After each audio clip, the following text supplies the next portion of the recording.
A Capos Promise of Destruction. Livia Marchesi had once been royalty, the daughter of a king. But when her father was betrayed, when his empire crumbled, she learned a brutal truth. She was nothing. And now he had found her. Rafael Costa exhaled slowly, shaking his head. "You look good for a dead woman," he murmured. "Let's see if you can survive me." Chapter 1. The Ghost of Palazzo Marchesi. The chipped porcelain teacup trembled in Livia's hand, a delicate shiver mirroring the tremor that ran through her own soul. Outside, the Roman rain lashed against the windows of the small trattoria, a relentless drumming that echoed the persistent beat of fear in her chest. She hadn't dared to set foot in Rome for 5 years, not since the night her world had shattered, leaving her a ghost haunting the edges of her former life. The trattoria was tucked away on a narrow, cobbled street, far from the opulent grandeur of the Palazzo Marchesi, her childhood home. It was a place of simple pleasures, the aroma of simmering tomato sauce and freshly baked bread, the murmur of conversations in the warm, golden light.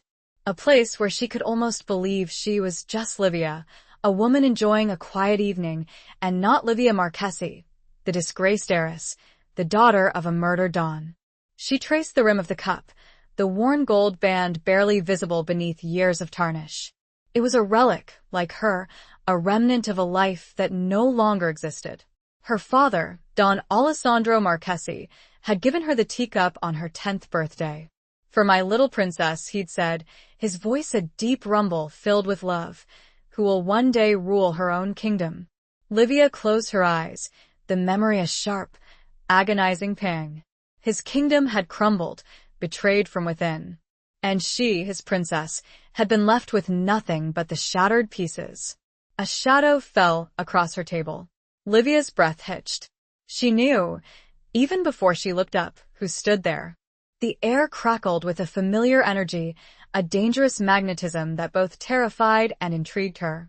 Slowly, she raised her gaze. Raffaele Costa. The man who had haunted her nightmares and, if she were honest, her most secret, forbidden fantasies. He was even more striking than she remembered, the years having etched a harder, more ruthless edge to his already formidable presence. His dark eyes, the color of a storm-swept sea, held a knowing glint, a predatory awareness that sent a shiver down her spine. He was dressed impeccably, as always, in a tailored suit that screamed power and wealth, the dark fabric contrasting sharply with the crisp white shirt beneath. A subtle, almost imperceptible scar traced a path along his jawline, a silent testament to a life lived on the edge. "Livia Marchesi," he murmured, his voice a low, resonant rumble that seemed to vibrate through the very air around them.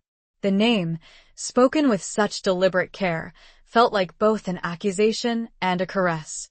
Or should I say, the ghost of Palazzo Marchesi? He didn't sit, choosing instead to stand over her, a deliberate display of dominance. Livia forced herself to meet his gaze, refusing to cower. 5 years. 5 years of running, of hiding, of trying to rebuild a life from the ashes of the old. 5 years of pretending she didn't crave the very danger he embodied. "Raphael," she replied, her voice surprisingly steady, betraying none of the turmoil raging within. "I thought vultures preferred carrion that was less lively." A flicker of something amusement? Respect? Crossed his features. He leaned closer, his cologne, a heady blend of sandalwood and something darker, something wilder, filling her senses. The scent alone was enough to make her heart pound a frantic rhythm against her ribs. "You look good for a dead woman," he murmured, his voice dropping to a near whisper, the words sending a shiver of both fear and something else, something dangerously close to anticipation, through her. "Let's see if you can survive me." The trattoria, once a haven, now felt like a cage. The other patrons, their conversations, the clinking of cutlery, faded into a distant hum. It was just her and Raphael, locked in a silent battle of wills, a dance of predator and prey that had been years in the making. Livia took a slow, deliberate sip of her tea, the lukewarm liquid doing little to soothe her parched throat. She set the cup down, the delicate porcelain clinking against the saucer, the sound amplified in the sudden silence. "What do you want, Raphael?" she asked, the question a challenge, a dare. She knew what he wanted. He wanted the same thing everyone wanted. Information. Leverage. A piece of the Marchesi legacy, however fractured it might be. He smiled then, a slow, predatory curve of his lips that didn't reach his eyes. "I want many things, Principessa. But for now, let's just say I want to know why the ghost has decided to return to her haunting grounds." He pulled out a chair, the scraping sound jarring against the quiet hum of the trattoria. This time, he sat. He was close, too close. She could feel the heat radiating from his body, the subtle tension that coiled within him, a tightly wound spring ready to unleash.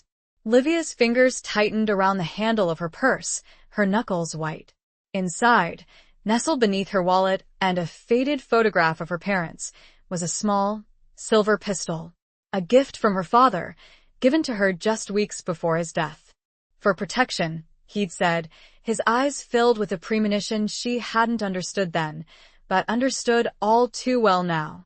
She had never used it, but tonight, facing Rafael Costa, the man who represented everything she had lost and everything she feared, she knew she might have to. The rain continued to fall, a relentless curtain separating them from the world outside. The storm, she realized, was not just outside the windows. It was brewing between them, a tempest of old grudges, unspoken desires, and the dangerous game of power and survival that defined the world they both inhabited. And the ghost of the Palazzo Marchesi found herself wondering if maybe that old saying were correct. If you invite a serpent for dinner, expect to be bitten. She wondered if it was possible. Chapter 2. A serpent's whisper in the dark. The silence stretched, taut and heavy, punctuated only by the rhythmic drumming of the rain against the trattoria's windows. Raphael watched Livia, his gaze intense, unwavering, like a hawk studying its prey. He saw the fear, yes, but he also saw something else, a flicker of defiance, a spark of the fire that had once burned so brightly within the Marchesi heiress. He leaned back in his chair, a subtle movement that nonetheless shifted the power dynamic in the small space. "You were always a curious creature, Livia," he said, his voice low and smooth, like aged whiskey. "Even as a child, sneaking around the palazzo, eavesdropping on conversations you shouldn't have heard." Livia stiffened. He remembered. He remembered everything. The memory of those stolen moments, the thrill of forbidden knowledge, the weight of secrets too heavy for a child to bear, washed over her. She had been drawn to the shadows, to the hushed whispers of her father and his consigliere, fascinated by the world of power and intrigue that lay just beneath the surface of their opulent lives. "I learned young that knowledge is power, Raphael," she replied, her voice carefully neutral. "And in our world, power is survival." He chuckled, a low rumble in his chest. "A lesson your father taught you well. Pity he didn't heed his own advice." The words were a deliberate jab, a cruel reminder of her father's downfall. Livia's jaw tightened, but she refused to rise to the bait. "My father made mistakes," she conceded, her voice tight with suppressed emotion. "But he was also a man of honor." "Honor?" Raphael scoffed, a flicker of disdain crossing his features. "Among thieves? Don't be naive, Livia. There is no honor in our world, only loyalty. And even that is a fragile thing, easily broken." He reached across the table, his hand hovering just inches from hers. Livia instinctively recoiled, her heart pounding against her ribs. The gesture was both menacing and strangely intimate. "You think I betrayed him," she said, the words a statement, not a question. She had heard the whispers, the accusations that had followed her like a shadow, even in her self-imposed exile. The Costa family had been rivals of the Marchesi for generations, their feud a bloody tapestry woven with betrayal and vengeance. Raphael's eyes narrowed. "Did you?" he countered, his voice a silken whisper that sent a chill down her spine. Livia met his gaze, her own unwavering. "You know I didn't," she said, the words laced with a quiet conviction that surprised even her. She had spent years questioning herself, wondering if she had missed some sign, some clue that could have prevented her father's death. But deep down, she knew she had been loyal, unwavering in her devotion to her family. He studied her for a long moment, his dark eyes searching, probing. Then slowly he withdrew his hand. Perhaps, he conceded, a hint of ambiguity in his voice. But loyalty can be a blindfold, Livia. It can make you see what you want to see, ignore what you don't. He leaned closer, his voice dropping to a conspiratorial murmur. There are things you don't know, Livia. Things about your father, about his associates. Livia's breath caught in her throat. This was what she had feared, what she had known he would offer. The lure of forbidden knowledge, the promise of uncovering the truth, however painful it might be. What things? She asked, her voice barely a whisper. Raphael smiled, a slow, knowing smile that sent a shiver of apprehension through her. Patience, Principessa. The truth is a delicate flower. It needs to be nurtured, coaxed into bloom. He gestured to the waiter, who had been hovering nervously nearby, clearly intimidated by Raphael's presence. 2 glasses of your best Barolo, he ordered, his voice smooth and authoritative. And bring us some antipasti. The Principessa and I have much to discuss. The waiter scurried away, relieved to escape the intensity of their exchange. Livia watched him go, her mind racing. She was trapped, caught in Raphael's web. She knew she should leave, should run as far and as fast as she could. But the lure of the truth, the possibility of finally understanding what had happened to her father, was too strong to resist. The wine arrived, a deep, ruby red that shimmered in the candlelight. Raphael poured 2 glasses, the liquid swirling like a dark, dangerous secret. He raised his glass in a silent toast. To the truth, he murmured, his eyes locking with hers.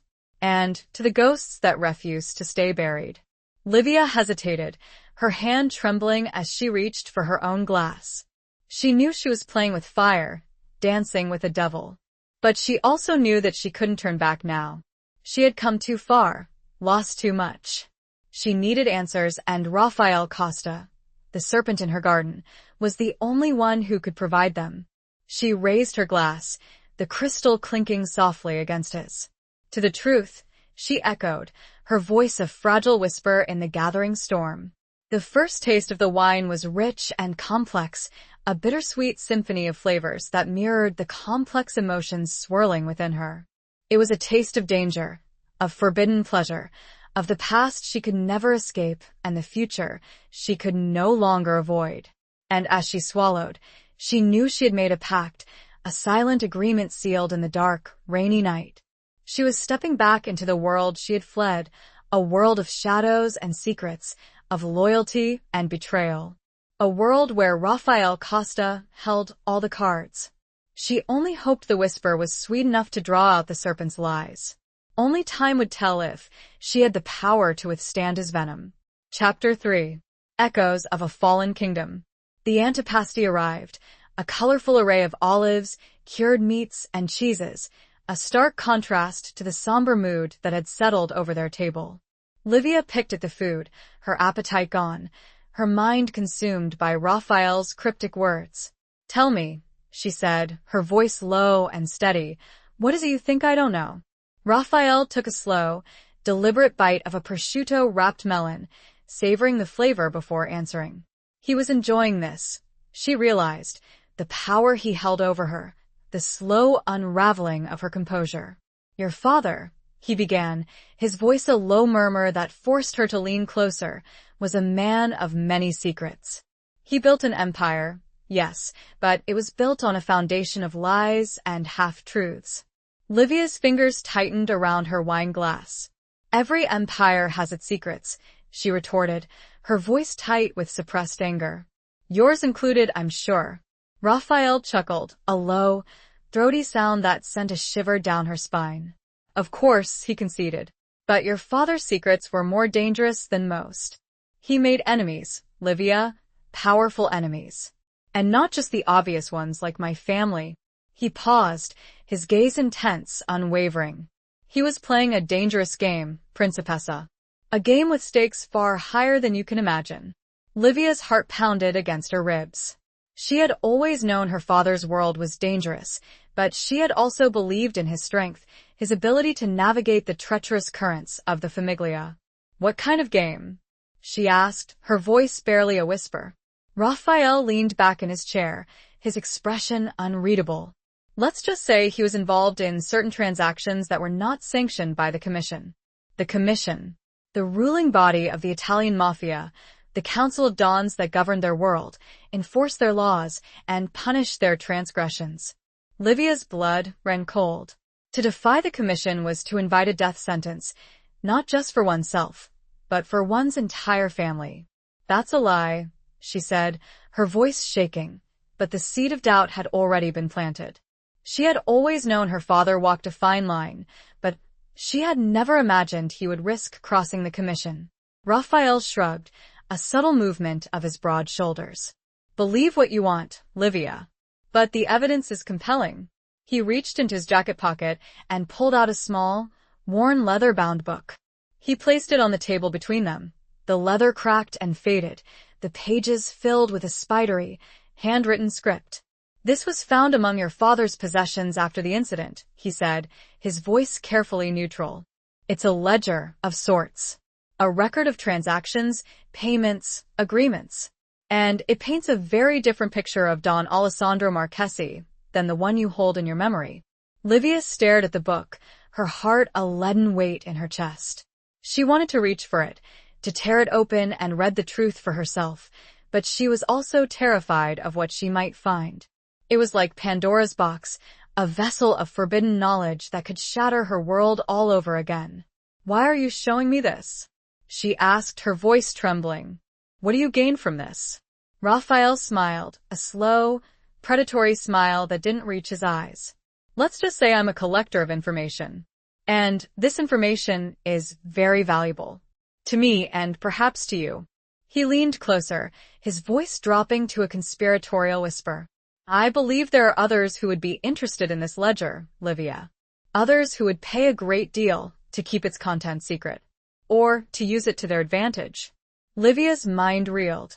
He was offering her a choice, a dangerous bargain. She could sell the ledger, betray her father's memory, and potentially gain a fortune. Or she could try to uncover the truth, to understand what had really happened, and risk exposing herself to even greater danger. "I need time," she said, her voice hoarse. "Time to think." Raphael nodded, his gaze unwavering. "You have time, Principessa. But not much. The vultures are circling Livia. And they're hungry." He stood up, his chair scraping against the floor. "I'll be in touch," he said, his voice a low promise. He placed a crisp €100 note on the table, more than enough to cover their meal. Then, without another word, he turned and walked away, disappearing into the rainy night. Livia watched him go, her body trembling, her mind a whirlwind of confusion and fear. She was alone again, left with the ghost of her father, the weight of his secrets, and the dangerous knowledge that Raphael Costa had just placed in her hands. The ledger lay on the table, a silent testament to a fallen kingdom, a world of lies and betrayal, a past she could never escape. She reached for it, her fingers tracing the worn leather, feeling the echoes of her father's life, his power, his mistakes. And as she opened the book, the first page revealing a list of names and dates, a code she didn't yet understand, she knew she had crossed a threshold. There was no turning back now. She was stepping into the darkness, into the heart of the storm, and she had no idea if she would survive. The echoes of the fallen kingdom were calling, and Livia Marchesi, the broken heiress, had no choice but to answer. But which call was stronger? That of her dead father, or of the dark man who had just offered her the keys to hell? Chapter 4. The Lion's Unexpected Gaze. The following days were a blur of anxious waiting and restless nights. Livia spent hours poring over the ledger, trying to decipher its cryptic entries. The names were unfamiliar, coded references to individuals and organizations she didn't recognize.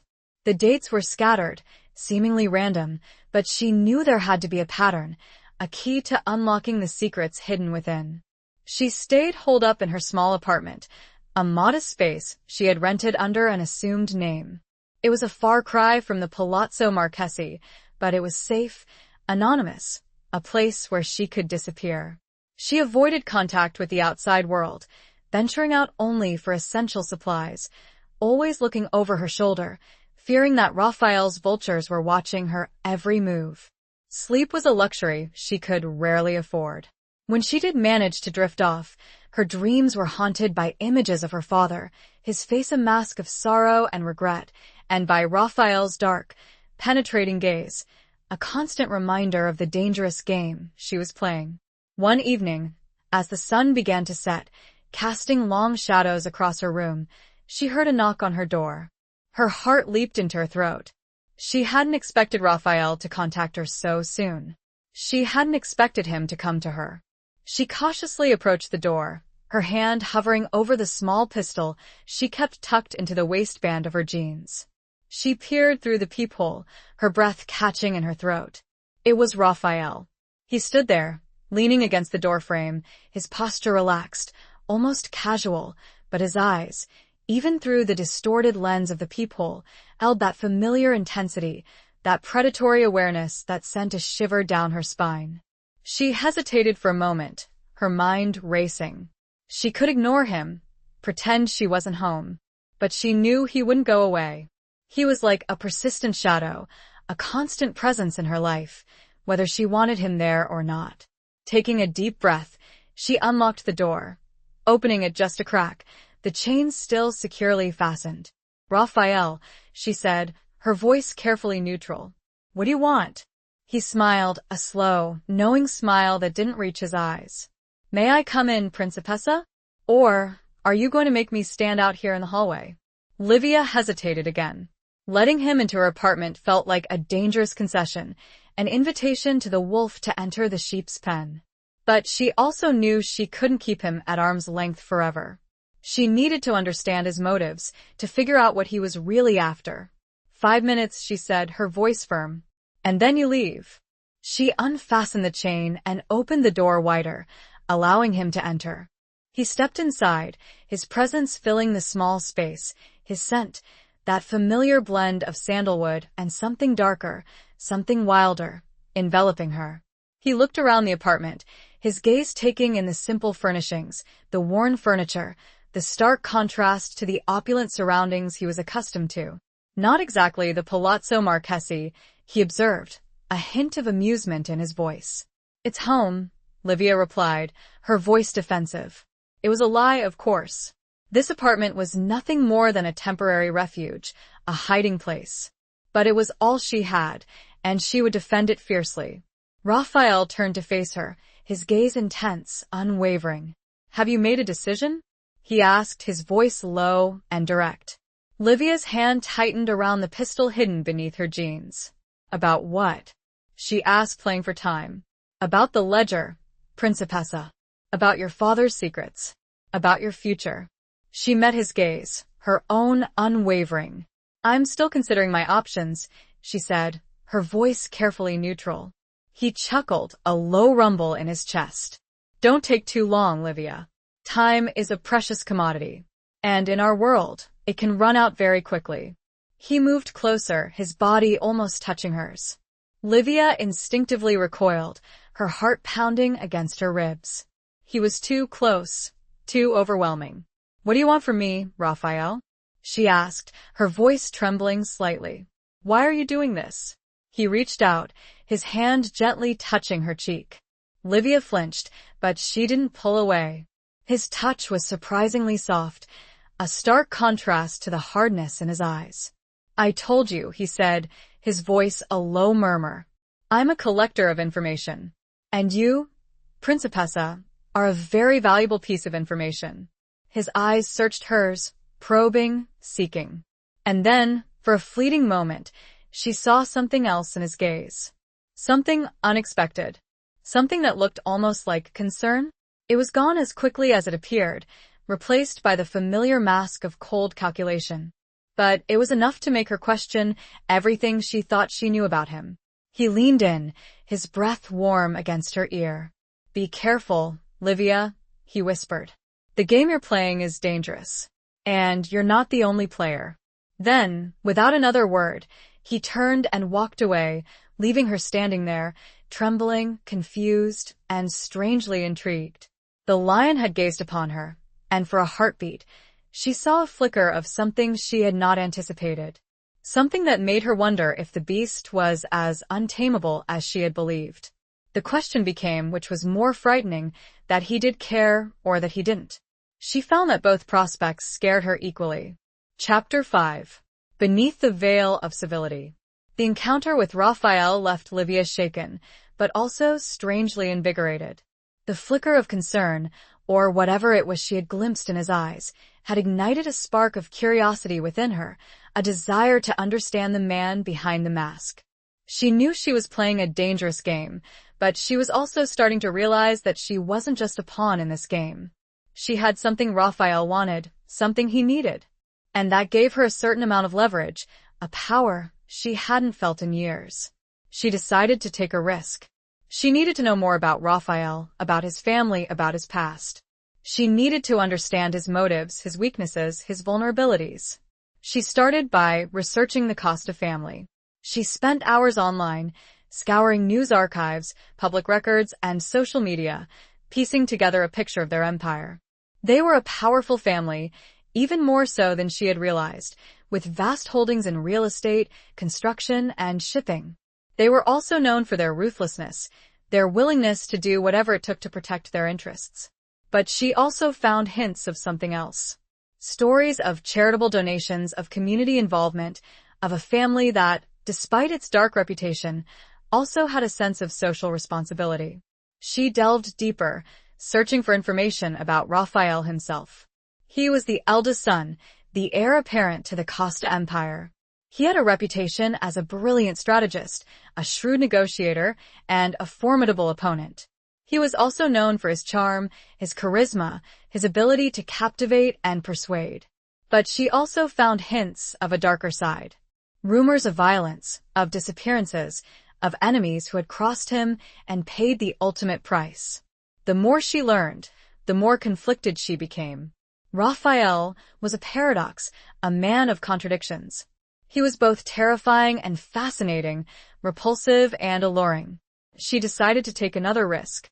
She needed to see him again, to talk to him, to try to get beneath the surface, to understand the man behind the mask. She knew where he lived. His family's ancestral home, the Villa Costa, was a sprawling estate on the outskirts of Rome, a fortress of luxury and security. It was a place she had never dared to approach, a symbol of the power and wealth that separated their worlds. But she was no longer the frightened girl who had run away 5 years ago. She was Livia Marchesi, the broken heiress, and she was determined to reclaim her life, her legacy, her power. She dressed carefully, choosing a simple but elegant black dress that accentuated her figure, a pair of high heels that gave her added height and confidence. She wore her hair down, loose and flowing, a subtle invitation, a hint of vulnerability. She took a taxi to the Villa Costa, her heart pounding in her chest. As they approached the estate, she saw the imposing gates, the high walls, the security cameras, the armed guards. It was a fortress, a world unto itself. She told the taxi driver to wait, and she approached the gates, her head held high, her gaze unwavering. She spoke to the guard through the intercom, her voice clear and steady. "I'm here to see Raphael Costa," she said. "Tell him Livia Marchesi is here." The guard hesitated, his eyes narrowing. He clearly recognized her name. "Do you have an appointment, Signorina Marchesi?" he asked, his voice suspicious. "No," Livia replied. "But I believe he'll want to see me." The guard hesitated again, then spoke into his microphone, relaying her message. After a few moments, the gates swung open, a silent invitation to enter. Livia walked through the gates, her heart pounding in her chest. She was stepping into the lion's den, into the heart of the enemy's territory. But she was also stepping into her own power, reclaiming her place in the world. As she walked towards the villa, she saw Raphael standing on the steps, waiting for her. He was dressed in a casual but elegant outfit, a dark shirt and trousers that emphasized his lean, muscular physique. His gaze was intense, unwavering, a mixture of surprise, amusement, and something else, something she couldn't quite decipher. "Livia," he said, his voice a low murmur. "This is unexpected." "I needed to see you," she replied, her voice steady, betraying none of the nervousness she felt. He smiled, a slow, knowing smile that sent a shiver down her spine.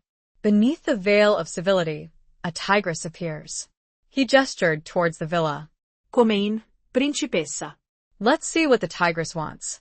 He offered his arm, and after a beat that stretched an eternity, she took it, her hand resting lightly, hesitantly on him. The civility was impressive, she thought, but it was what lay beneath that she needed to unveil. Tonight, she would finally begin to peel away the layers of the enigmatic Rafael Costa. Or so, she desperately hoped. Chapter 6. Scars that Time Cannot Erase. The interior of the Villa Costa was even more opulent than Livia had imagined. Marble floors, soaring ceilings, antique furniture, priceless artwork, it was a testament to generations of wealth and power. But it also felt cold, impersonal, a museum rather than a home. Raphael led her through a series of grand rooms, each more lavish than the last, until they reached a smaller, more intimate space, a library, lined with floor-to-ceiling bookshelves, filled with leather-bound volumes. A fire crackled in the hearth, casting a warm, flickering glow over the room. "This is where I come to escape," Raphael said, his voice softer than usual, a hint of vulnerability in his tone. "From the world, from the expectations, from the burden." He gestured to a pair of comfortable armchairs placed near the fire. Please sit, he said. Livia sat down, sinking into the soft leather. She felt a strange sense of peace in this room, a respite from the tension and fear that had been her constant companions. Raphael poured 2 glasses of wine, a deep, ruby red that shimmered in the firelight. He handed her a glass, his fingers brushing hers, sending a jolt of electricity through her. "To what do I owe this unexpected visit?" he asked, his voice curious, his gaze searching. Livia took a sip of the wine, savoring the rich, complex flavors. "I wanted to understand you," she said, her voice direct, honest. "To see beyond the mask." He chuckled, a low, throaty sound. "And what makes you think there's anything beyond the mask, Principessa?" "I saw something," she replied, her voice unwavering. "In your eyes, the other night. A flicker of something else." He leaned back in his chair, his expression unreadable. "You have a vivid imagination, Livia." "Perhaps," she conceded. "But I also have good instincts. And my instincts tell me there's more to you than you let on." He studied her for a long moment, his dark eyes probing, seeking. Then, slowly, he sighed, a hint of resignation in his voice. "You're persistent, I'll give you that," he said. "What is it you want to know?" Livia leaned forward, her gaze intense. "Tell me about your past," she said. "Tell me about your family. Tell me about the scars that time cannot erase." He hesitated, his jaw tightening. He clearly wasn't accustomed to sharing his personal life, especially with someone he considered an enemy. "My past is not a pretty story, Livia," he said, his voice guarded. "It's filled with violence, with betrayal, with loss." "I know," she replied, her voice soft. "But I also know that it's shaped you, made you who you are." He took a long sip of his wine, his gaze fixed on the flickering flames in the hearth. Then, slowly, he began to speak. He told her about his childhood, growing up in the shadow of his father, a powerful and ruthless Don. He told her about the constant pressure to live up to expectations, to prove himself worthy of his inheritance. He told her about the violence he had witnessed, the betrayals he had endured, the losses he had suffered. He spoke of his mother, a gentle and kind woman who had tried to shield him from the darkness of their world, but who had ultimately failed. She had died when he was young, a victim of a rival family's vendetta. He spoke of his younger brother, Marco, a rebellious and impulsive young man who had resented Raphael's position as heir apparent. Marco had disappeared years ago, presumed dead, another casualty of their family's endless war. As he spoke, Livia saw the pain in his eyes, the deep-seated wounds that time had failed to heal. She saw the vulnerability beneath the mask, the humanity that he tried so hard to conceal. I'm sorry, she said, her voice filled with genuine compassion. For your losses, for your pain. He looked at her, his gaze surprised, almost disbelieving. Why? He asked, his voice hoarse. Why do you care? Livia reached out, her hand gently touching his. Because I understand, she said. Because I've experienced loss too. Because I know what it's like to live in the shadows, to carry the burden of a family's legacy. He stared at her hand, at the delicate touch that seemed to bridge the chasm between them.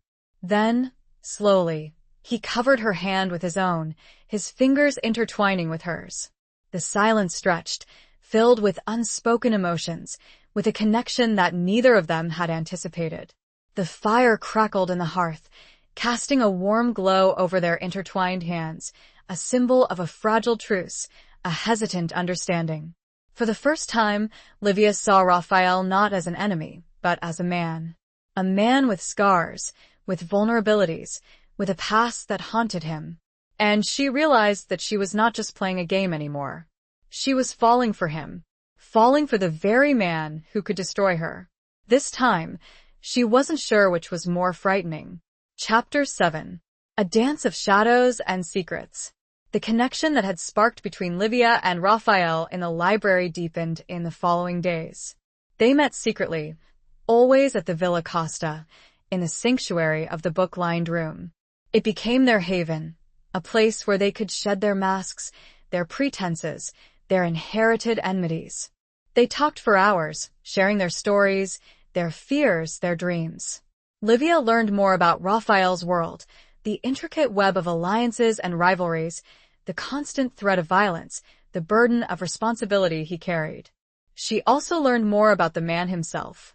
He was intelligent, insightful, surprisingly sensitive. He had a dry wit, a dark humor that she found unexpectedly appealing.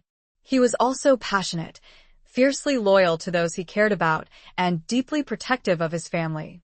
Raphael, in turn, learned more about Livia's life in exile, her struggles to rebuild her identity, her determination to reclaim her legacy. He saw her strength, her resilience, her unwavering spirit. He also saw her vulnerability, her loneliness, her longing for connection. They danced around their attraction, a delicate ballet of desire and restraint. They were drawn to each other, irresistibly, but they also knew the dangers of their connection. They were from warring families, their love a forbidden fruit, a betrayal of everything they had been taught to believe. One evening, as they sat by the fire, sharing a bottle of wine, Raphael turned to Livia, his gaze intense, searching. "Why did you really come back to Rome, Livia?" he asked, his voice low and serious. "It wasn't just to decipher your father's ledger, was it?" Livia hesitated, her heart pounding in her chest. She had been avoiding this question, even in her own mind. She had told herself it was about the truth, about reclaiming her legacy, about seeking justice for her father. But she knew there was more to it than that. "No," she admitted, her voice barely a whisper. "It wasn't just about the ledger." She met his gaze, her own unwavering. "I came back for you," she said, the words a confession, a revelation.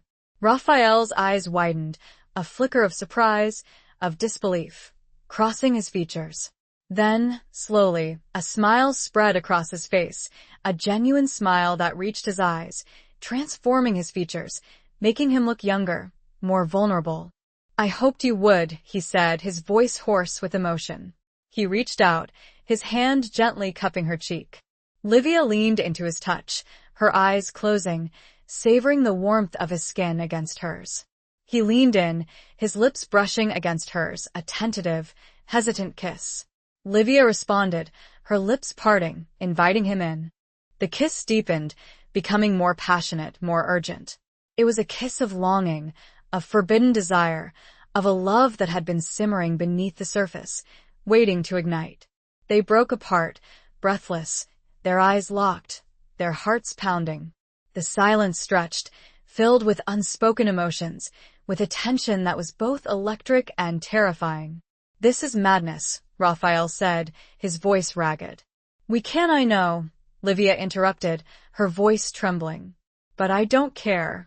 She reached for him, her fingers tracing the lines of his face, the scar on his jaw, the dark stubble that shadowed his cheeks. She wanted him, more than she had ever wanted anything in her life. He pulled her closer, his arms wrapping around her, holding her tight. They kissed again, a deeper, more passionate kiss, a surrender to the desire that had been building between them. They knew they were playing with fire, risking everything. Their families would never accept their relationship. Their love would be a betrayal, a declaration of war. But in that moment, in the sanctuary of the library, surrounded by the shadows and secrets of their past, they didn't care. They were lost in each other, in the forbidden pleasure of their connection, in the desperate hope that their love might somehow transcend the hatred that divided their worlds. The dance of shadows and secrets had begun, and Livia and Raphael were swept away by the music, by the dangerous rhythm of their hearts. They were dancing on the edge of a precipice, knowing that one wrong step could send them tumbling into the abyss. But for now, they were willing to take the risk, to embrace the madness, to surrender to the forbidden love that had blossomed between them. And that, she knew, was a first. A Marchesi and a Costa, together. It sounded like a joke, but it had become her most cherished and dangerous reality. Chapter 8. The Price of Silence, the Cost of Truth. The fragile bubble of their secret romance began to fray under the weight of reality. Livia's investigation into her father's ledger was progressing, but the truths she was uncovering were far more dangerous than she had anticipated. The names in the ledger weren't just random associates, they were key figures in a complex network of illegal activities that extended far beyond Rome, reaching into the upper echelons of international politics and finance. Her father hadn't just been skirting the rules of the commission, he had been playing a double game, aligning himself with a shadowy organization that sought to undermine the established order of the mafia itself.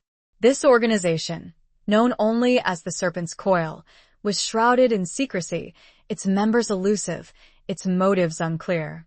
But one thing was certain, they were powerful, ruthless, and they wouldn't hesitate to eliminate anyone who threatened their operations. Livia realized that her father's death hadn't been a simple act of betrayal by a rival family, it had been an assassination, orchestrated by the Serpent's Coil to silence him and cover their tracks. And now, she was holding the evidence that could expose them, the ledger that could bring their entire empire crashing down. She shared her findings with Raphael, cautiously, hesitantly, unsure of his reaction. She knew his family had been rivals of her father's, but she also believed in the connection they had forged, the trust they had built. Raphael listened intently, his expression grave, his eyes filled with a mixture of concern and something else, something she couldn't quite decipher. "This is bigger than we thought, Livia," he said, his voice low and serious. "This is not just about your father anymore. This is about all of us." He explained that the Serpent's Coil had been a growing threat to the established mafia families for years, a cancer that was slowly eating away at their power, their influence, their way of life. They had infiltrated their ranks, corrupted their officials, and sown discord among their members. "My father has been trying to fight them," Raphael said, his voice tight with suppressed anger. "But they are like ghosts, impossible to track, impossible to defeat." He looked at Livia, his gaze intense, searching. "This ledger, it could be the key to stopping them," he said. "But it could also be a death sentence for anyone who possesses it." Livia's blood ran cold. She had known the risks, but hearing Raphael confirm them made them all the more real. She was holding a weapon that could destroy the Serpent's Coil, but it could also destroy her and everyone she cared about. "What do we do?" she asked, her voice trembling. Raphael took her hand, his fingers intertwining with hers, his grip firm and reassuring. "We fight," he said, his voice resolute. "Together." He proposed a dangerous plan. They would use the ledger to expose the Serpent's Coil, to reveal their crimes to the Commission, to unite the mafia families against this common enemy. It was a risky gamble, a move that could backfire spectacularly, but it was their only chance to stop the Serpent's Coil and to protect themselves. Livia agreed, her heart pounding in her chest. She knew the dangers, but she also trusted Raphael, implicitly, completely. She had fallen in love with him, and she would stand by him, no matter the cost. They began to work together, meticulously analyzing the ledger, identifying the key players in the serpent's coil, gathering evidence of their crimes. They worked in secret, at the Villa Costa, in the sanctuary of the library, their shared purpose forging an even stronger bond between them. But as they delved deeper into the conspiracy, they realized that the price of silence, the cost of truth, was higher than they had ever imagined. The serpent's coil had eyes and ears everywhere, and they were starting to close in. The whispers had started, and neither she nor Raphael knew who to trust any longer. The Costas, the Marqueses, every family could be compromised. The lovers only knew one thing. The price of their silence could very well be death. But the cost of the truth could shatter everything they knew. Which price would they pay? The answer was closing in, and it was not subtle. Chapter 9. Where Trust Lies Bleeding.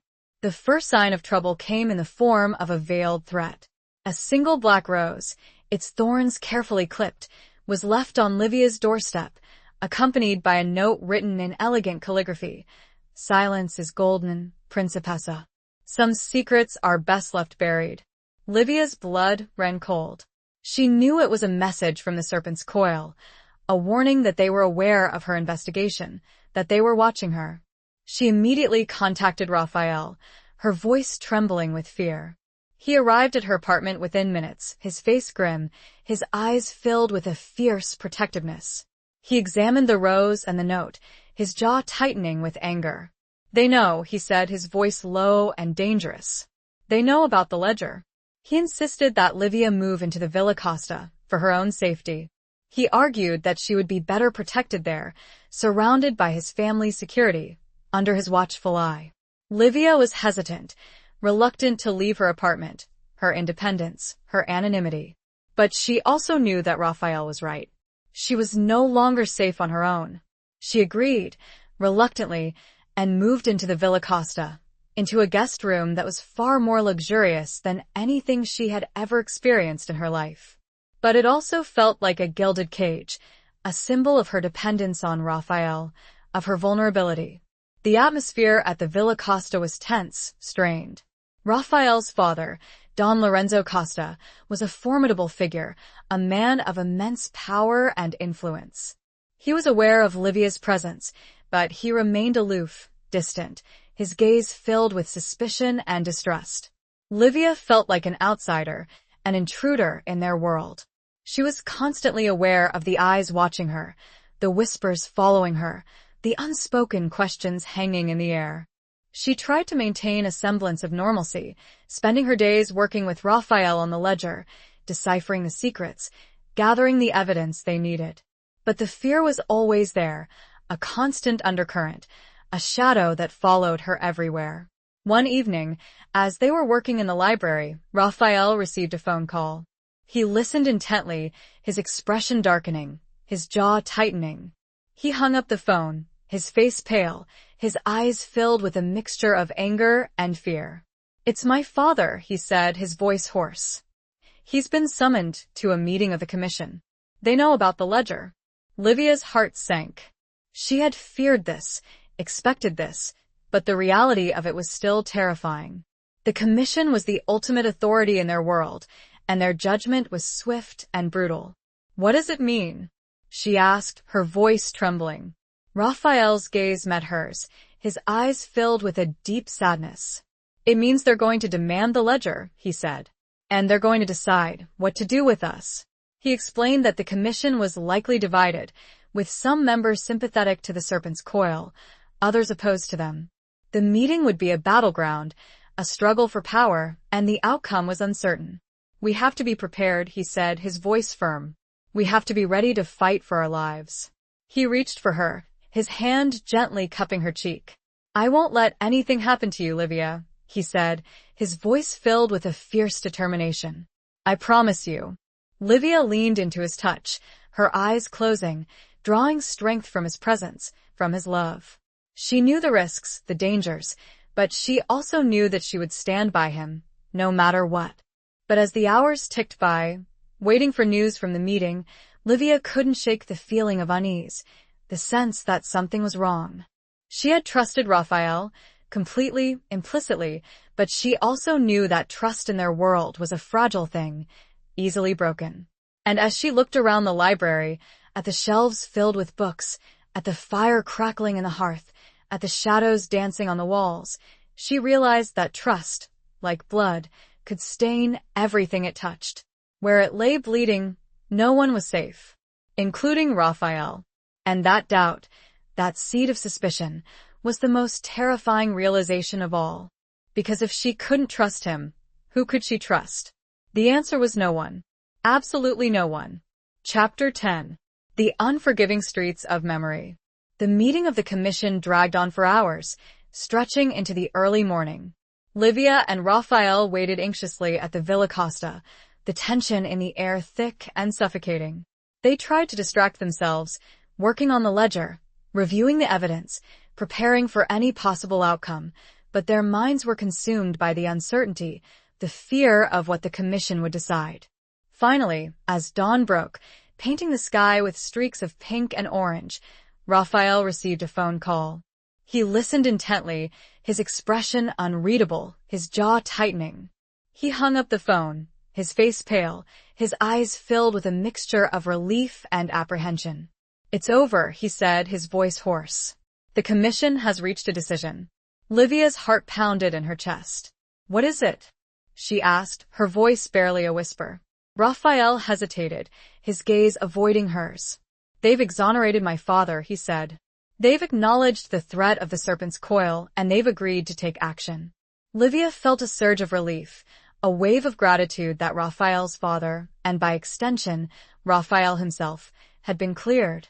But her relief was short-lived. "And what about the ledger?" she asked, her voice trembling. "What about us?" Raphael's gaze finally met hers, his eyes filled with a deep sadness, a pain that mirrored her own. "They've demanded the ledger," he said. "They want to examine it themselves." Livia's blood ran cold. She had known this was a possibility, but hearing it confirmed was still a blow. The ledger was her only leverage, her only protection. Without it, she was vulnerable, exposed. "And what about me?" she asked, her voice shaking. "What did they say about me?" Raphael hesitated again, his jaw clenching. They consider you a witness," he said. "A valuable witness. They want you to testify." Livia felt a knot of fear tighten in her stomach. Testifying before the commission was a dangerous proposition. She would be exposing herself to their scrutiny, their judgment, their wrath. "But they also want you to be protected," Raphael continued, his voice strained. "They've ordered that you be placed under the custody of a neutral family." Livia's mind reeled. Custody? Neutral family? It sounded like a prison sentence, a gilded cage, but a cage nonetheless. "Which family?" she asked, her voice barely a whisper. Raphael's gaze dropped, his face a mask of anguish. "The Bianchi," he said, the name a heavy weight in the air. The Bianchi. Another powerful mafia family, but one with a reputation for cruelty, for ruthlessness, for a complete disregard for the rules of the commission. They were known for their brutal methods, their violent tendencies, their unpredictable behavior. Livia felt a wave of nausea wash over her. She would be handed over to the Bianchi, to a family she didn't know, to a world she didn't understand. She would be separated from Raphael, from the only person she trusted, the only person she loved. "No," she said, her voice rising in panic. "I won't go. I won't leave you." Raphael reached for her, his hands gripping hers tightly. "Livia, you have to," he said, his voice urgent, desperate. "It's the only way to protect you. The commission's order is final. There's nothing I can do." He pulled her closer, his arms wrapping around her, holding her tight. "I promise you," he said, his voice choked with emotion. "I'll find a way to get you back. I won't let them keep us apart." Livia clung to him, her tears streaming down her face, her body shaking with sobs. She didn't believe him. She knew he was trying to protect her, but she also knew the reality of their world. The commission's decision was absolute, and the Bianchi were not a family to be trifled with. While both were opulent displays of wealth and power, The Bianchi home had an air of cold formality, a sense of underlying menace that chilled Livia to the bone. The architecture was imposing, almost fortress-like, with high walls, barred windows, and a constant presence of armed guards. She was given a room on the upper floor, a lavishly decorated space that felt more like a prison cell than a guest chamber. The windows were locked, the door was guarded, and she was constantly under surveillance. Don Angelo Bianchi, the head of the family, was a man of few words, his gaze sharp and calculating, his demeanor cold and distant. He treated Livia with a chilling courtesy, a veneer of politeness that barely concealed his contempt. He made it clear that she was there as a guest, but also as a prisoner. She was to obey his rules, follow his instructions, and stay out of his way. He informed her that the commission was still reviewing the ledger, that her testimony would be required eventually, and that until then, she was to remain under his protection. Livia quickly realized that protection in the Bianchi household meant constant surveillance, limited freedom, and a pervasive sense of unease. She was allowed to wander the grounds, but always accompanied by a guard. She was permitted to make phone calls, but only under supervision. She was treated with a superficial respect, but she was never truly free. Days turned into weeks, and the weeks into months. Livia's isolation grew. Her hope dwindled. She had no contact with Raphael, no word from the outside world. She was trapped in a gilded cage, surrounded by enemies, uncertain of her fate. She spent her days reading, writing, trying to maintain a semblance of normalcy, but her mind was constantly racing, searching for a way out, a way to escape. She knew she couldn't trust the Bianchi, that they were likely playing their own game, using her as a pawn in their power struggles. She began to observe them, studying their routines, their interactions, their weaknesses. She learned that Don Angelo had a son, Marco Bianchi, a cruel, volatile young man with a reputation for violence and a penchant for gambling. He was the heir apparent to the Bianchi empire, but he was also reckless, impulsive, and deeply resentful of his father's authority. Livia saw an opportunity. Marco was her weakness, her potential escape route. She began to subtly cultivate a relationship with him, using her charm, her intelligence, her knowledge of the mafia world to gain his trust. She flattered him, listened to his complaints, offered him advice. She played the role of the innocent, vulnerable woman, seeking his protection, his guidance. Marco, starved for attention and validation, fell for her act. He began to confide in her, sharing his secrets, his frustrations, his ambitions.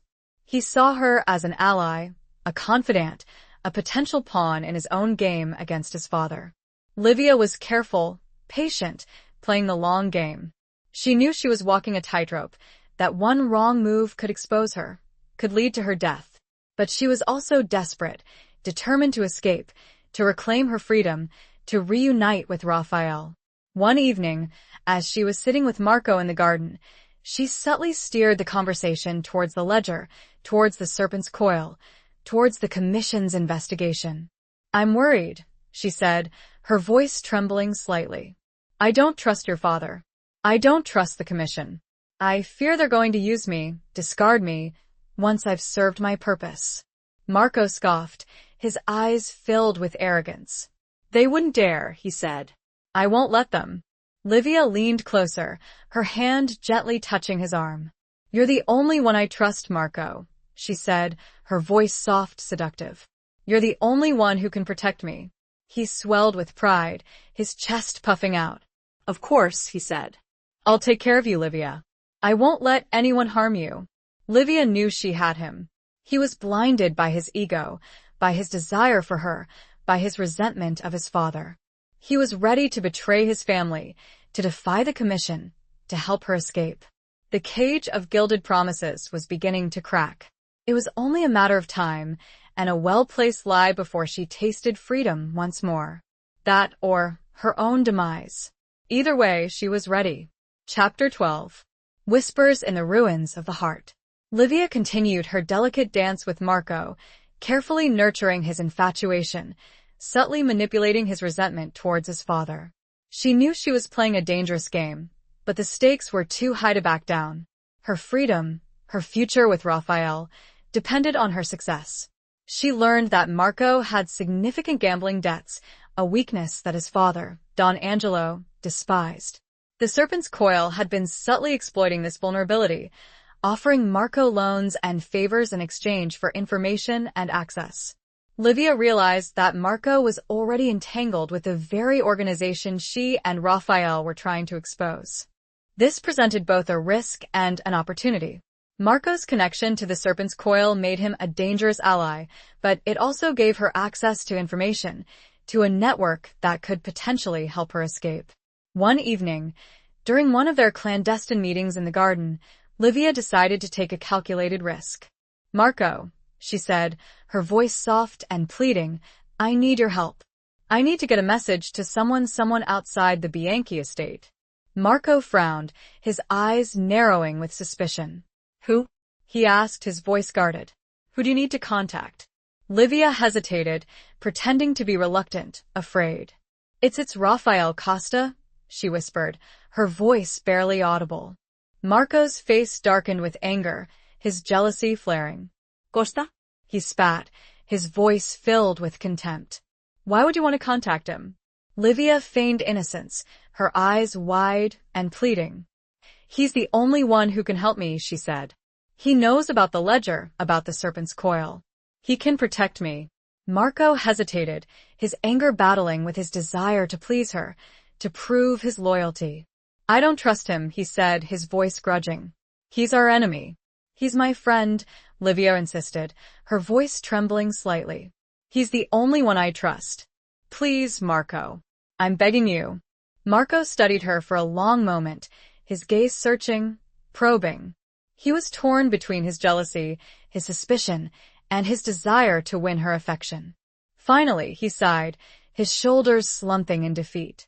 "Fine," he said, his voice grudging. "I'll help you. But if this is a trick, Livia, you'll regret it."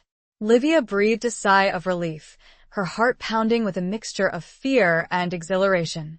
She had won, for now. But she knew she was walking a tightrope, that one wrong step could send her tumbling into the abyss. Marco arranged for a coded message to be sent to Raphael, using his contacts within the Serpent's Coil. He warned Livia that it was a dangerous move, that his father would never forgive him if he found out. Livia assured him that she would take full responsibility, that she would protect him. She knew she was manipulating him, using him, but she justified it as a necessary evil, a means to an end. Days turned into an agonizing wait, each hour stretching into an eternity. Livia had no way of knowing if Raphael had received the message, if he was even still alive, if he was still fighting for her. The whispers in the ruins of her heart grew louder, the doubts more persistent. Had she made a mistake? Had she trusted the wrong person? Was she doomed to remain trapped in this gilded cage forever? Then, one night, as she was lying in bed, unable to sleep, she heard a faint tapping at her window. Her heart leaped into her throat. She cautiously approached the window, her hand trembling as she reached for the latch. She opened the window, and there, standing on the balcony, silhouetted against the moonlight, was Raphael. Her breath caught in her throat. He was real, he was alive, he was there. "Raphael," she whispered, her voice choked with emotion. He smiled, a slow, knowing smile that sent a shiver of relief and joy through her. "I told you I'd find a way," he said, his voice a low murmur. He climbed into the room, his presence filling the space, his scent, that familiar blend of sandalwood and something darker, something wilder, enveloping her. He outlined his plan, a daring and complex scheme that involved exploiting a security loophole during a scheduled power outage. He had arranged for a diversion, a small fire in a nearby warehouse, that would draw the guards' attention, creating a window of opportunity for their escape. Livia listened intently, her heart pounding in her chest. It was a risky plan, a gamble with their lives, but she trusted Raphael implicitly. She had no other choice. They waited, tense and silent, in the darkness of her room, listening for the signal. The hours stretched into an eternity, each minute a torment of anticipation and fear. Finally, the lights flickered and died, plunging the estate into darkness. The alarm bells began to clang, a cacophony of noise that signaled the start of their escape. Raphael took Livia's hand, his grip firm and reassuring. "Now," he said, his voice a low whisper. They slipped out of her room, moving quickly and silently through the darkened corridors, avoiding the panicked guards who were rushing towards the source of the alarm. They reached the outer wall of the estate, where Raphael had arranged for a rope ladder to be lowered. He helped Livia climb over the wall, her heart pounding in her chest, her breath coming in ragged gasps. As they descended the ladder, they heard shouts, the sound of approaching footsteps. The guards had discovered their escape. Raphael pushed Livia towards a waiting car, its engine already running. "Go," he said, his voice urgent. "I'll hold them off." Livia hesitated, her eyes filled with fear. "No," she said. "I won't leave you." Raphael cupped her face in his hands, his gaze intense, unwavering. "You have to," he said. "I'll be right behind you. I promise." He kissed her, a brief, desperate kiss, a promise of a future they might not share. Then he pushed her towards the car, turning to face the approaching guards, his hand reaching for the gun tucked into his waistband. Livia scrambled into the car, her heart breaking, her tears streaming down her face. The driver, a man she didn't recognize, sped away, leaving Raphael behind, facing the wrath of the Bianchi guards. As they drove away, Livia looked back at the estate, at the flickering flames of the fire, at the silhouette of Raphael standing defiantly against the darkness. She smelled something odd, acrid, almost like burned almonds, intermingling strangely with the faint scent of the roses in bloom that grew along the distant wall. The scent of betrayal and roses. That's what she would forever remember. She had a terrible feeling, a premonition that she was being driven not to safety, but to something far more sinister. And this time, Raphael wouldn't be there to save her. The cyanide had done its work quickly, and she began to gasp for air that would not come. Chapter 14. Between two breaths, a life changes. The world blurred, a dizzying swirl of colors and sounds. Livia gasped for air, her lungs burning, her chest constricting. She clawed at her throat, her vision tunneling, her body convulsing. The scent of bitter almonds, faint but unmistakable, filled her nostrils, a chilling reminder of the betrayal she had just endured. She realized, with a sickening certainty, that she had been poisoned. The driver, the car, the escape, it had all been a carefully orchestrated trap. But by whom? Raphael? The Bianchi? The serpent's coil? Her mind raced, desperately trying to make sense of the chaos, but the darkness was closing in, fast. She slumped against the seat, her body growing limp, her consciousness fading. She saw flashes of images, fragments of memories: her father's face, Raphael's smile, the Villa Costa, the Bianchi estate, the ledger, the rose, then nothing. She awoke to a blinding white light, a sterile, antiseptic smell, and the rhythmic beeping of machines. She was in a hospital, she realized, her body weak, her mind foggy. She tried to move, but her limbs felt heavy, unresponsive. A nurse appeared, her face a mask of professional concern. "You're awake," she said, her voice calm and reassuring. "You're safe now." Livia tried to speak, but her voice was a hoarse whisper. "What happened?" she managed to croak out. The nurse explained that she had been found unconscious in a car, parked on a deserted road outside Rome. She had been poisoned with cyanide, but they had managed to stabilize her, to save her life. Livia's mind reeled. She had been betrayed, poisoned, left for dead. But who had done it? And why? The nurse informed her that the police were investigating, that they had questioned the driver, but he had claimed ignorance, insisting that he had been hired to pick her up and drive her to a safe house. Livia knew it was a lie. The driver had been part of the plot, a willing accomplice in her attempted murder. But she also knew that she couldn't trust the police, that they were likely infiltrated by the serpent's coil, that they could be working against her. She spent days in the hospital, recovering slowly, her body weak but her mind sharp, determined. She replayed the events leading up to her poisoning, searching for clues, for answers. She remembered Raphael's promise, his vow to protect her. Had he betrayed her? Had he been playing a double game all along? The thought was unbearable, a knife twisting in her heart. But she couldn't dismiss it. Not entirely. She also considered the Bianchi, their motives, their connections to the Serpent's Coil. Marco had helped her contact Raphael, but he had also been jealous, resentful, capable of violence. Had he set her up, used her as a pawn in his own game? And then there was the Serpent's Coil itself, the shadowy organization that had been pulling the strings from the beginning. They had wanted her silenced, had tried to kill her once before. Had they finally succeeded in eliminating the threat she posed? As she regained her strength, Livia realized that she was alone, isolated, surrounded by enemies. She couldn't trust anyone, not even Raphael. She had to rely on her own instincts, her own cunning, her own determination to survive. She decided to fake her own death.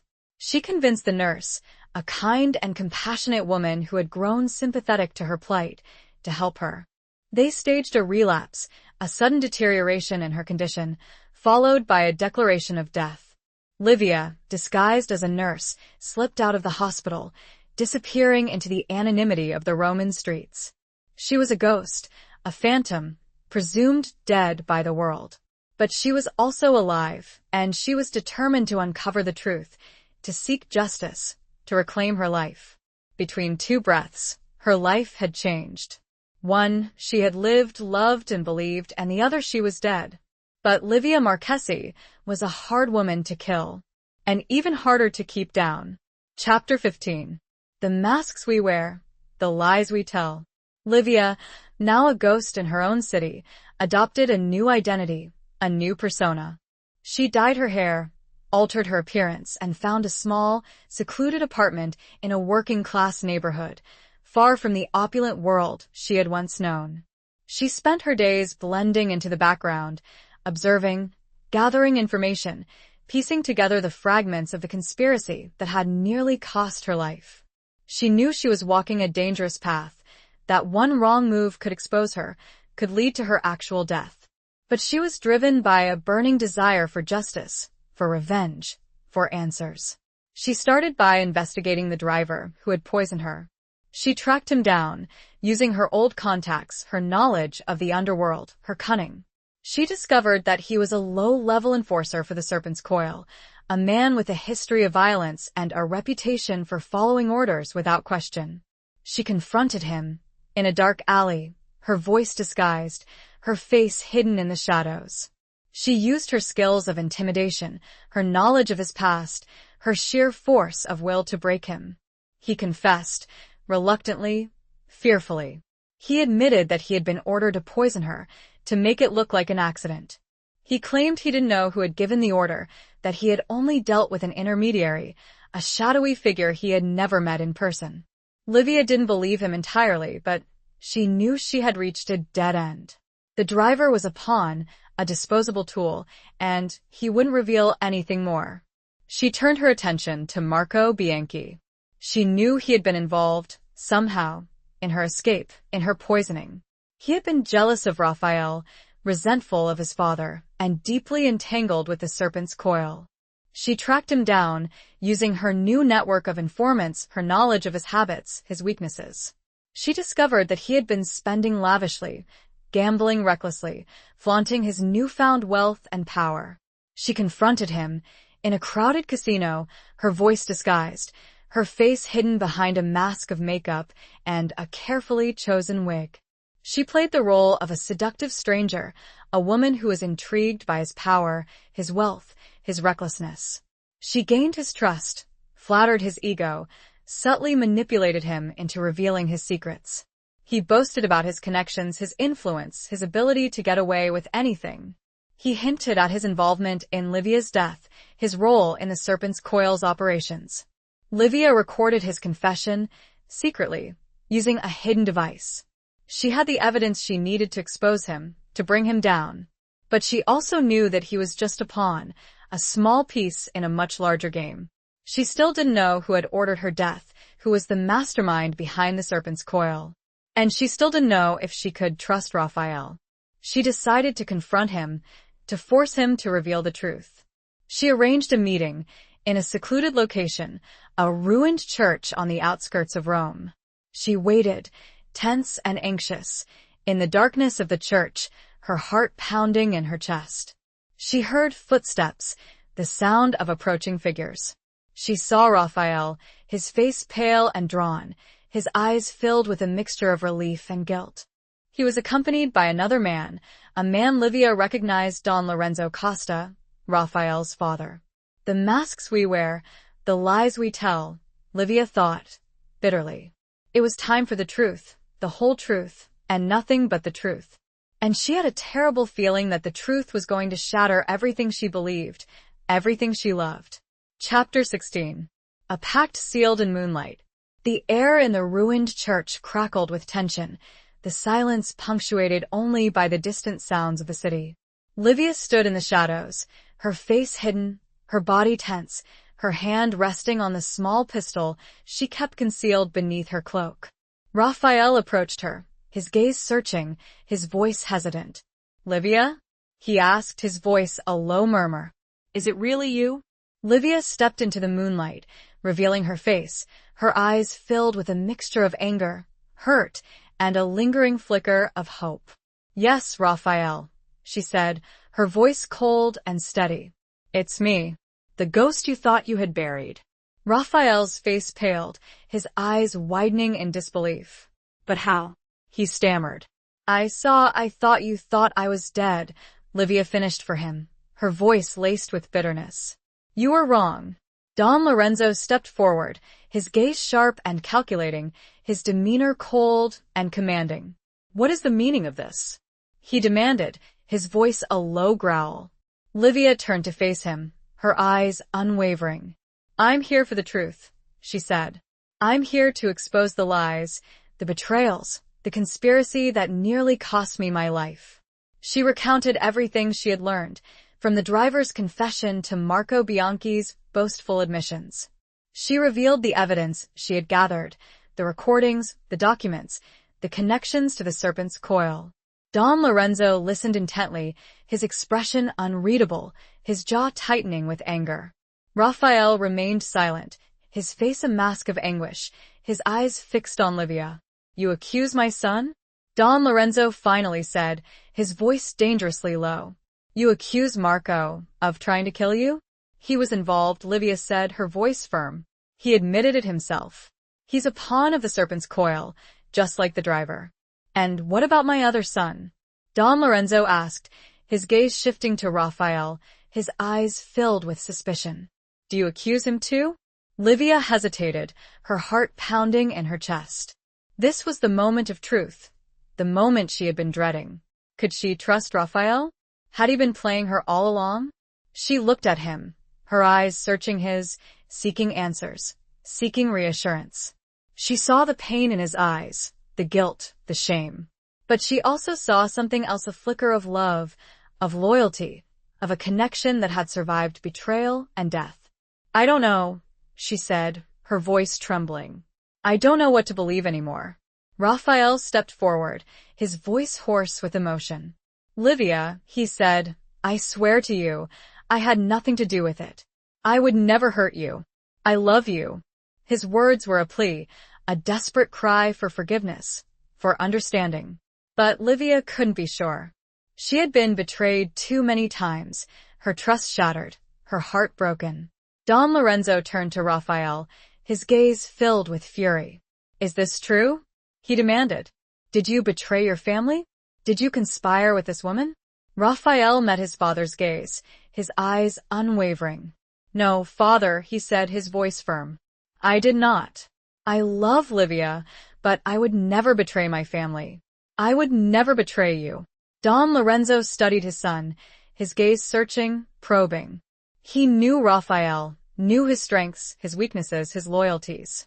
He also knew that Raphael had fallen in love with Livia, that their connection was a threat to their world, to their family. Finally, he sighed, his shoulders slumping in defeat. "I believe you," he said, his voice weary. "But I also know that the serpent's coil is behind this. They tried to kill Livia, they tried to frame Marco, they tried to divide our family." He turned to Livia, his gaze softening, a hint of respect in his eyes. "You are a formidable woman, Livia Marchesi," he said. "You have survived what no one else could have survived. You have uncovered a conspiracy that threatens us all." He proposed a pact, a dangerous alliance between the Costa family and the ghost of Livia Marchesi. They would work together to expose the serpent's coil, to bring them down, to avenge the wrongs that had been committed. Livia hesitated, her mind racing. Could she trust them? Could she trust Raphael? Could she trust his father, a man who had been her enemy for years? But she also knew that she had no other choice. She was alone, isolated, hunted. She needed allies, she needed support, she needed a way to fight back. She looked at Raphael, his eyes pleading, his love a beacon in the darkness. She looked at Don Lorenzo, his gaze resolute, his offer a lifeline in the storm. "I accept," she said, her voice firm. "We'll make a pact. Sealed in moonlight, forged in blood." The pact was made, a fragile alliance between former enemies, united by a common goal, a shared desire for justice, for revenge, for a future free from the shadows of the serpent's coil. The three figures standing, an heiress, a father, and his son, created a picture. It would either save them, or be their undoing, together. Chapter 17. The Gathering Storm of Reckoning. The unlikely alliance between Livia, Raphael, and Don Lorenzo set in motion a chain of events that would shake the foundations of the Italian underworld.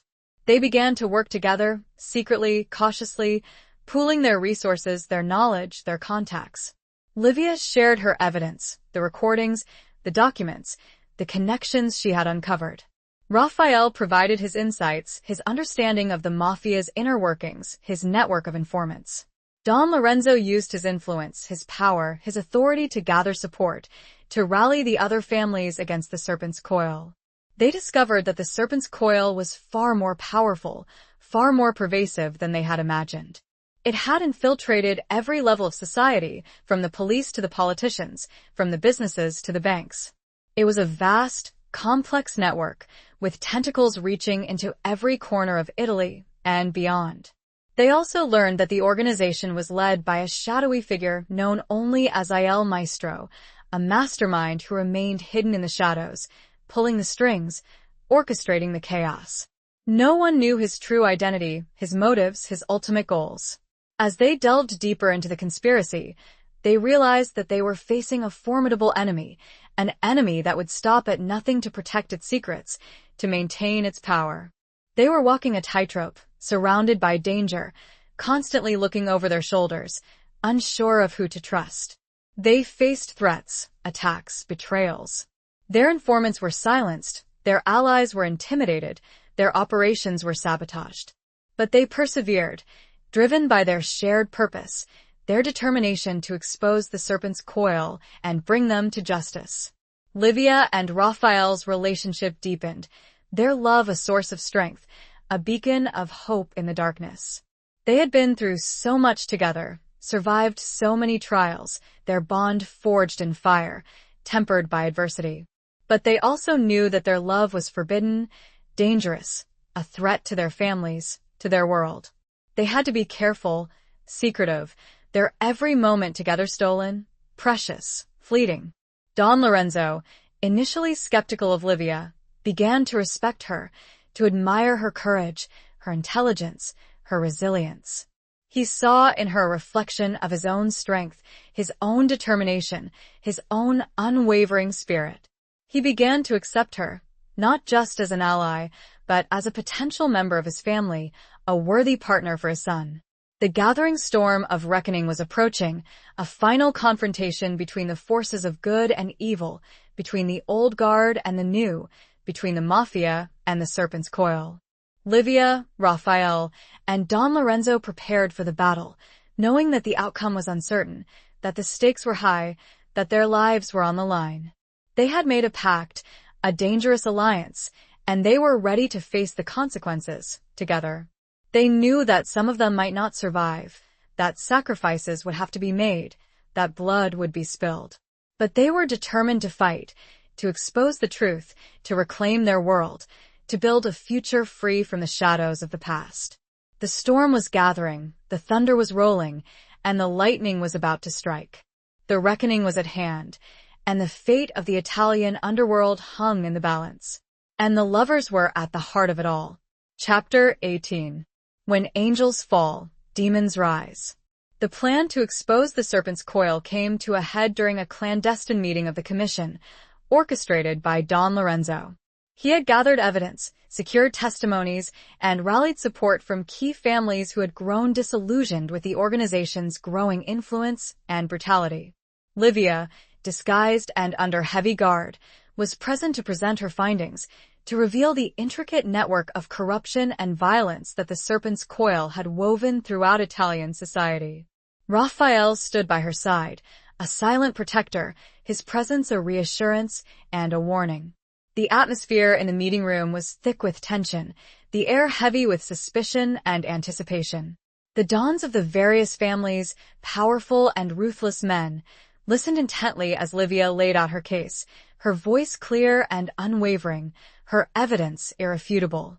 She revealed the names of corrupt officials, the locations of illicit operations, the details of financial transactions, the identities of key players within the serpent's coil. She exposed their methods, their motives, their ultimate goal, to dismantle the traditional mafia structure and replace it with a new order controlled by Il Maestro. The dons were shocked, angered, and afraid.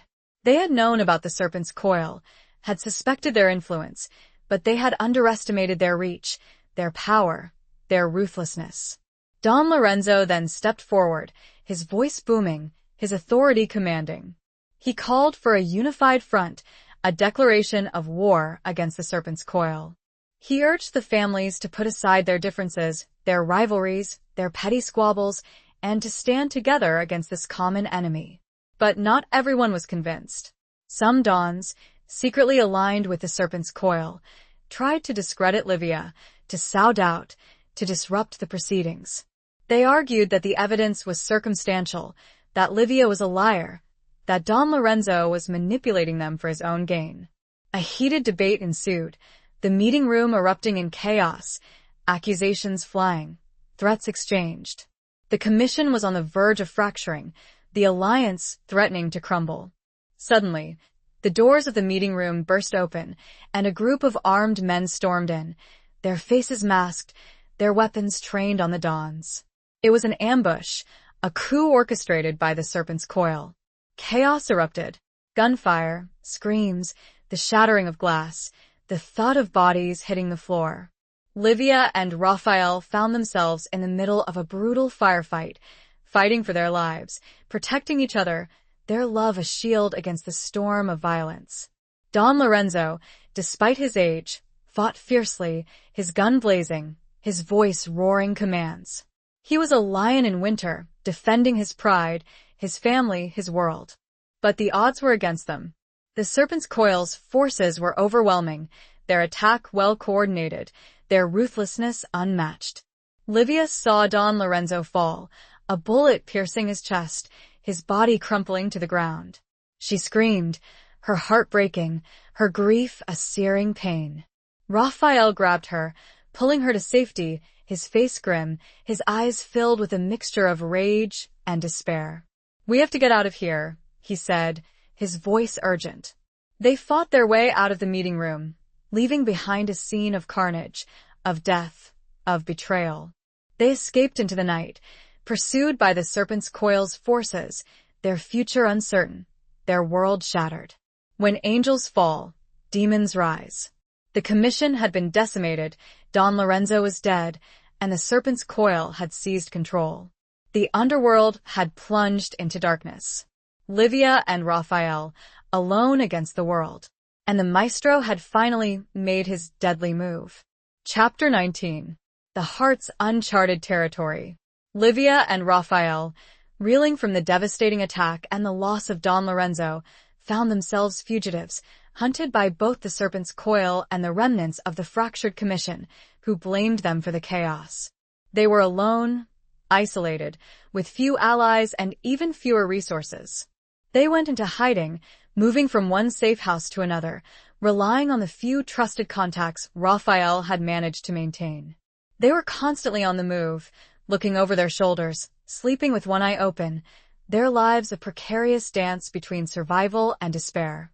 The weight of their losses, the burden of their responsibility, the constant threat of capture or death, took a toll on them. They argued, they clashed, their grief and fear manifesting in bursts of anger and frustration. But their love for each other, their shared commitment to exposing the serpent's coil, remained their anchor, their guiding light in the darkness. They clung to each other, drawing strength from their bond, their shared memories, their hope for a future they might never see. Livia, despite her grief and fear, refused to give up. She was determined to avenge her father's death, to expose the serpent's coil, to bring Il Maestro to justice. She spent hours poring over the evidence they had gathered, searching for a weakness, a clue, a lead that could help them turn the tide. She realized that the key to defeating the serpent's coil lay in uncovering Il Maestro's true identity. He was the mastermind, the puppet master pulling the strings, and if they could expose him, they could dismantle the entire organization.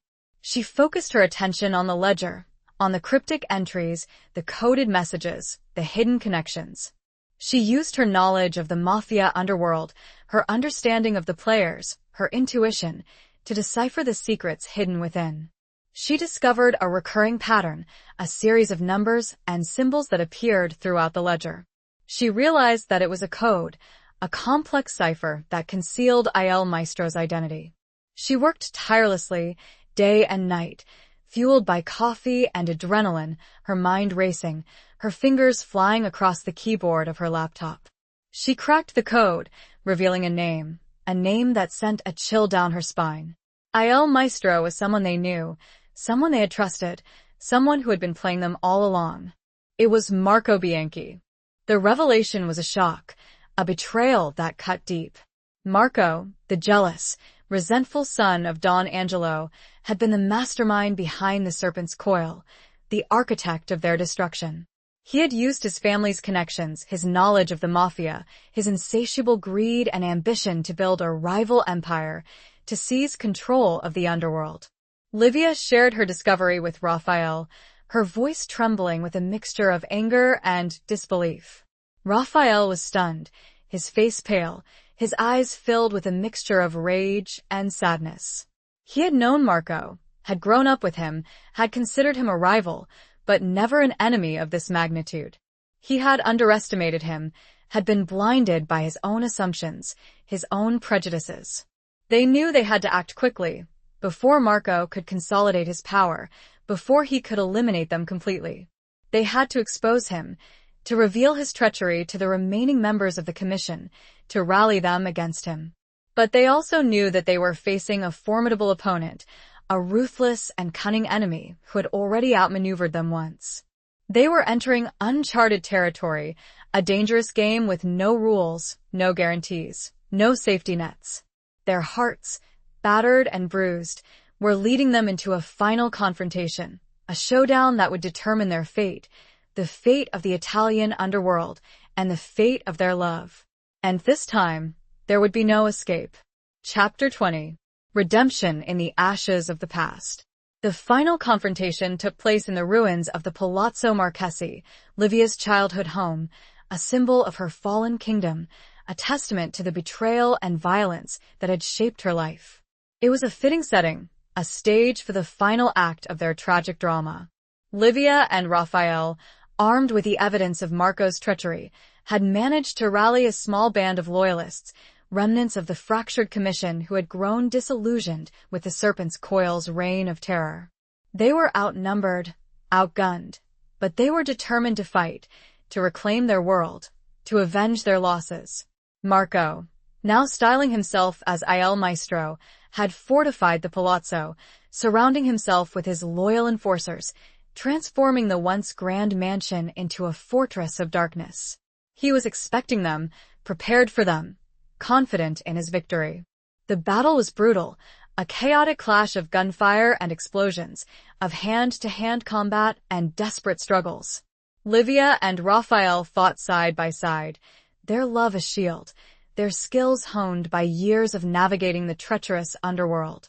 Livia, fueled by her grief, her anger, her desire for justice, fought with a ferocity she had never known before. She was a warrior, a survivor, a woman reclaiming her legacy, her power, her destiny. Raphael, torn between his loyalty to his family and his love for Livia, fought with a conflicted heart, his every move a testament to his internal struggle. He had betrayed his family, his upbringing, his code, but he had also found redemption in his love for Livia, in his commitment to a better future. They fought their way through the palazzo room by room, floor by floor, facing down Marco's enforcers, overcoming obstacles, pushing towards their ultimate goal, to confront Il Maestro, to expose his crimes, to bring him to justice. Finally, they reached the grand ballroom, the heart of the palazzo, where Marco awaited them, surrounded by his most trusted guards. He was dressed in black, his face a mask of arrogance and cruelty, his eyes filled with a cold, calculating ambition. "Livia," he said, his voice dripping with sarcasm. "You just don't know when to quit, do you?" "It's over, Marco," Livia said, her voice firm, her gaze unwavering. "Your reign of terror is finished." "You think so?" Marco es nered. "You think you can defeat me?" Y am el maestro. "I control everything." He gestured to his guards, ordering them to attack. But before they could move, Raphael stepped forward, his voice ringing out with authority. "No," he said. "This ends now." "Marco, you have betrayed your family, your heritage, your code. You have brought shame upon us all." He turned to the remaining guards, his gaze sweeping across their faces. "Stand down," he commanded. "This is not your fight. This is between us." The guards hesitated, their loyalty torn between their fear of Marco and their respect for Raphael, the rightful heir to the Costa legacy. Marco, realizing that his power was crumbling, his control slipping away, lashed out in desperation. He pulled out a gun, aiming it at Livia. "If I can't have you, Livia," he snarled, "then no one will." Before he could fire, Raphael lunged forward, tackling Marco to the ground, the gun discharging harmlessly into the ceiling. They wrestled, grappling for control of the weapon, their bodies locked in a desperate struggle. Livia watched, her heart pounding in her chest, her breath caught in her throat. She saw Raphael overpower Marco, disarming him, pinning him to the ground. Raphael stood over Marco, his face a mask of fury, his eyes filled with a mixture of rage and pity. "It's over, Marco," he said, his voice trembling with emotion. "You're finished." He could have killed him, ended it right there. But he didn't. He had chosen a different path, a path of redemption, a path of justice, not vengeance. The remaining guards, seeing Marco defeated, surrendered. The battle was over. The serpent's coil was broken. Livia rushed to Raphael's side, embracing him, her tears streaming down her face. They had survived. They had won. In the ashes of the past, in the ruins of the Palazzo Marchesi, they had found redemption, a new beginning, a future free from the shadows of their family's feuds. Their love had triumphed, but the scars would forever remain. Epilogue. 5 years later. The sun set over the Tuscan countryside, casting a warm, golden glow over the rolling hills, the vineyards, the olive groves. Livia and Raphael stood on the terrace of a small, renovated farmhouse, their arms wrapped around each other, their gazes fixed on the breathtaking view. They had left Rome, left the mafia, left the violence and betrayal behind. They had chosen a new life, a simple life, a life of peace and tranquility, far from the shadows of their past. They had rebuilt the farmhouse, stone by stone, transforming it into a home, a sanctuary, a symbol of their new beginning. They had planted a garden, grown vegetables, raised animals, embracing a life of self-sufficiency, of connection to the land. They had also started a family. A daughter, Sophia, with Livia's dark hair and Raphael's intense eyes, a child who represented their love, their hope, their future. Livia ran a successful online business, selling artisanal crafts and local products, using her skills and knowledge to create a sustainable livelihood. Raphael had found peace in working the land, in nurturing the earth, in finding solace in the simplicity of nature. They had healed, slowly, painfully, from the scars of their past. They had forgiven, but they had not forgotten. They had learned from their mistakes, from their losses, from their triumphs. They had built a new life, a life based on love, trust, respect, and a shared commitment to a better future. They had broken the cycle of violence, of betrayal, of hatred that had defined their families for generations. They still had occasional contact with the remnants of the Commission, with the families who had survived the upheaval. They had become symbols of a new era, of a reformed mafia, of a world where justice and compassion could prevail over greed and violence. Marco Bianchi was serving a life sentence, his empire dismantled, his dreams of power shattered. The serpent's coil had been eradicated, its members scattered, its influence extinguished. Livia and Raphael had found peace, not in forgetting the past, but in embracing the present, in building a future filled with love, with hope, with the laughter of their child. As the sun dipped below the horizon, painting the sky with vibrant colors, Livia leaned against Raphael, her head resting on his shoulder, her heart filled with a deep sense of contentment. "We did it," she whispered, her voice filled with emotion. "We survived." Raphael kissed her forehead, his arms tightening around her. "We did," he said, his voice a low murmur. Together. The stars began to appear, twinkling in the darkening sky, a silent testament to their enduring love, their resilience, their redemption. The ghost of Palazzo Marchesi had finally found peace, and in its place was the living, breathing warmth of family. And the broken heiress, she was whole. The end.